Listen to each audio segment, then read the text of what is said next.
Hoy vamos a hablar del hype en los videojuegos, esta ansiedad colectiva que las empresas han aprendido a crear en sus fanáticos. Así que para hacerlo más ordenado y entendible, dividiré el video en subtemas. Primero, ¿qué es el hype y por qué funciona? El término hype en el contexto de los videojuegos es algo que conocemos como la capacidad de las productoras de contenido gamer de exagerar para emocionarnos. Las compañías lo usan para hacernos desear un juego que ni siquiera hemos probado. El objetivo, que esa emoción supere nuestra lógica como consumidores. A partir de trailers, noticias y otro tipo de manifestaciones, no generan expectativa desmedida, creando una necesidad emocional más que racional. Pero la realidad es que si nosotros supiéramos domar el hype, tendríamos el control y las empresas se verían obligadas a crear mejores videojuegos para que nosotros los comprásemos. Pero la industria sabe que si controla el hype, controla las ganas del público a la hora de depositar su dinero en sus videojuegos, sean buenos o malos, o simplemente los mismos de siempre con personajes distintos o historias camufladas. Entonces, mientras dominen el hype, no nos darán los mejores productos, sino las mejores noticias y los mejores avances o trailers de sus videojuegos, para hacernos desearlos sin que siquiera sepamos si en realidad serán buenos o no. Y es que yo creo que esto es algo que a todos les ha pasado, especialmente en los juegos de móviles. Te sale una publicidad de un juego que se ve increíble, vas y lo descargas y es una reverenda porquería. Segundo tema, el hype realista o el hype mentiroso. Empecemos con un ejemplo claro del hype mentiroso, el que solo sirve para despertar ansiedad. En 1982 Atari lanzó el videojuego El Extraterrestre para su consola Atari 2600. Habían vendido la idea a su público de que era algo sensacional, pero al momento del lanzamiento el juego fue un fracaso comercial y los jugadores de entonces lo odiaron tanto que se clasificó como uno de los peores juegos de la historia. Millones de cartuchos sin vender y una lección brutal de cómo el hype sin sustento puede destruir tu reputación. Y ahora un ejemplo de hype realista,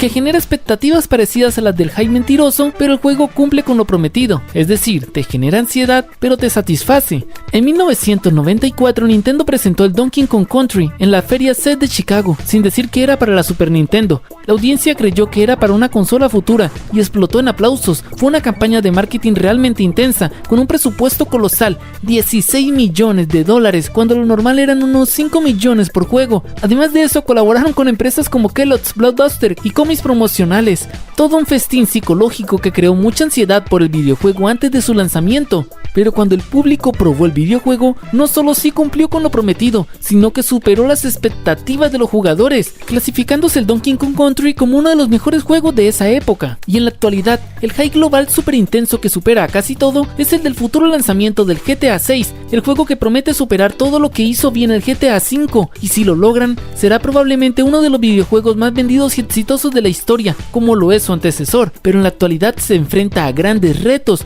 una comunidad gamer especializada, lista para dar públicamente sus opiniones buenas, malas o neutras sobre el videojuego, así que tendremos que esperar hasta entonces para saber si superará las expectativas altas de los gamers que esperan con ansia su salida. De momento, podemos decir que Rockstar lo está haciendo bien, mostró el tráiler del GTA 6, pero sin saturar.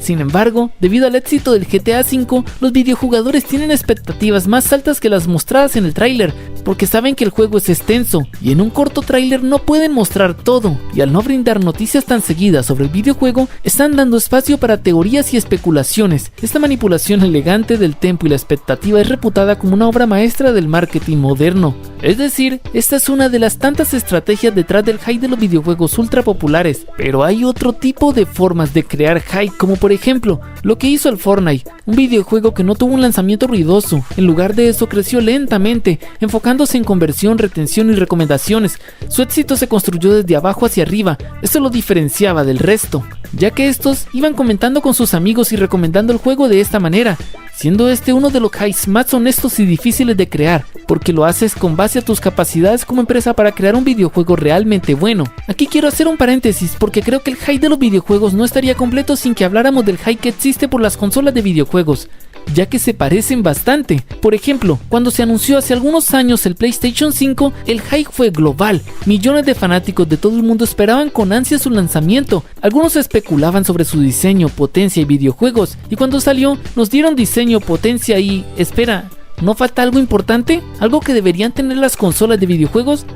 Sí, a la PlayStation le faltaban videojuegos y aún en la actualidad, varios años después, le siguen faltando videojuegos, ya que tiene muy pocos exclusivos y sus juegos son los de la PS4, la anterior consola de PlayStation, que sí cuenta con miles de juegos. Pero ¿saben qué es lo más interesante de esto? Que aún así han vendido millones de consolas con ventas muy altas y destacables. Pero ¿cómo lo han hecho? Pues justamente como lo hemos hablado en este video, generando hype entre sus fanáticos, un hype fantasioso porque no cumplieron con muchas de sus promesas, pero el vacío más grande y significativo lo tiene en su falta de videojuegos. Si bien es cierto, es una consola grandiosa con una potencia elevada, su falta de videojuegos la llena con remasters de la PS4, y esto no debería ser así. Pero bueno, los de PlayStation han sido tan buenos en el pasado que hay que darles una oportunidad de recuperar ese título tan alto y prestigioso que ostentaban con su elevada cantidad de videojuegos que solían lanzar para las anteriores consolas. Pero ellos no son los únicos. En la industria de las consolas de videojuegos hay varios ejemplos de este estilo, pero cité el del PS5 por ser una de las consolas más populares del momento.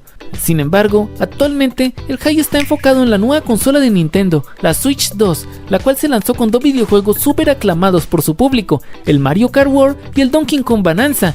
Y sí, es cierto que han lanzado algunos otros juegos, pero son bastante pocos, y de momento la mantiene su retrocompatibilidad con la Switch 1, y como está recién lanzada, tenemos que darle tiempo para ver si nos sorprende con buenos lanzamientos, o si hará lo de la PS5 y se quedará sin juegos, lo cual lo dudo bastante. Pero hay algo que la Switch 2 tiene en común con la PS5, como está recién lanzada y está prácticamente sin juegos, ha vendido cifras muy altas en poco tiempo, y todo por el gran hype que causó antes y durante su lanzamiento. Si tú eres una persona del futuro, dime si la Switch 2 sí cumplió con las expectativas de su público. Cuarto tema, consecuencias del hype de fans. Aquí tenemos una temática interesante, y es que existe el denominado hype de fans, que compite con el hype corporativo. Otra voz apunta a que a veces los fans mantienen el hype ellos mismos, incluso más que los publicistas. Eso crea ecos donde intuitivamente deseamos algo antes de que siquiera exista. Y no es bueno que abramos demasiado la expectativa ante los próximos lanzamientos de videojuegos, porque eso podría arruinar nuestra experiencia al momento de probar ese videojuego anhelado, ya que es probable que te quedes con esa chispa emocional que no llena tus expectativas y te deja en realidad una decepción. Entonces, como conclusión, el hype no es bueno ni malo por sí solo,